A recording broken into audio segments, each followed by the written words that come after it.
Beredar video memperlihatkan ular yang bisa berubah wujud. Video itu diunggah akun Instagram @viralkak Minggu 18 Desember 2021. Terlihat dalam video, ular berukuran kecil menggeliat di atas tanah. Ular itu disentuh menggunakan sebuah benda panjang. Dalam sekejap, ular yang tadinya berwarna kecoklatan berubah menjadi putih hitam. Si perekam video terdengar mempertanyakan ular tersebut. Ular jenis apa nih? Tuturnya. Tak hanya itu, dituliskan pula dalam video bahwa ular itu langka.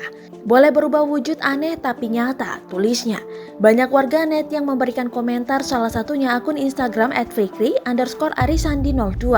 Awas, Hike Venom, tuh ular cabe atau dikenal juga sebagai malaikat maut, tulisnya.